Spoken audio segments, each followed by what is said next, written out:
All right, what's going on, everyone? Welcome back to the Brad and Kyle channel, and today we're going to give you guys some tips on how to leave less splits in bowling. Stay tuned.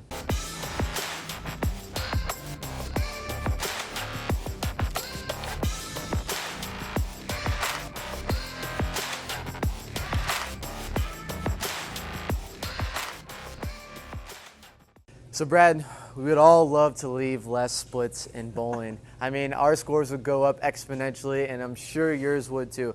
But there are some concepts to keep in mind to leave less splits. So Brad, what's the first one we're going to talk about today? I do want to say that splitting in bowling is just the most detrimental thing you could do. It's the worst.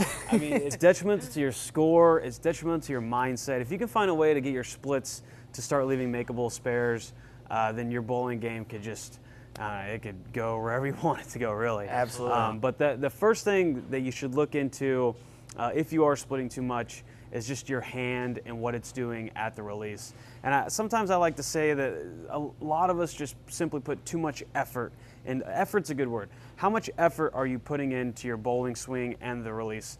There is a direct correlation to the control you have with the bowling ball and then the amount of effort you put into it. So a lot of times when you're splitting too much, your ball is obviously uncontrollable once it gets farther down the lane. Right. But what causes that is the amount of effort you put into it.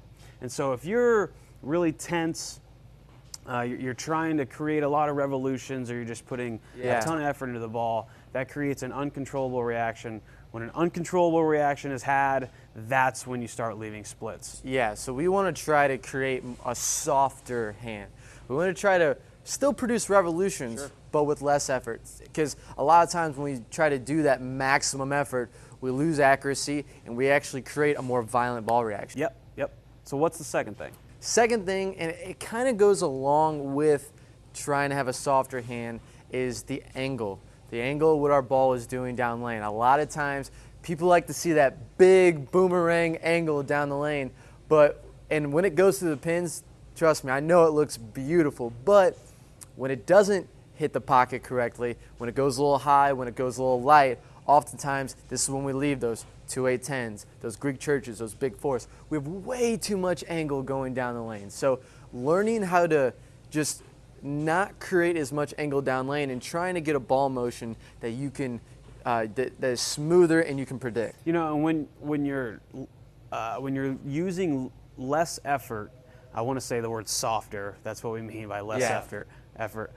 It gets your ball to read the lane a little bit earlier, because when you're putting a lot of effort into the ball, you may not know it, but you're just throwing it harder than you normally would if it was just and you can throw it through the break point where we're trying to get it to read. Correct. So when you have those like bigger angles and you're trying to create this massive hook, you could actually keep those same angles and you just get really relaxed and soft with your hand, and your ball's going to read and start hooking before it gets too far down the lane. Right, yeah. I'm not saying that like you could have big angles all the time. I'm just saying, like, if you are trying to hook the ball a lot and you soften up your hand, you're actually going to see it just from that simple thing alone, a more controllable shape, even though your angles are bigger. Absolutely. So guys, softer hand, try to, reduce the amount of angle.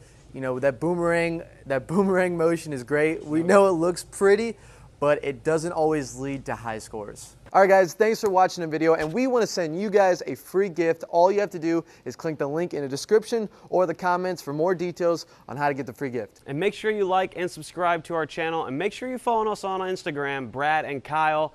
Thank you, guys.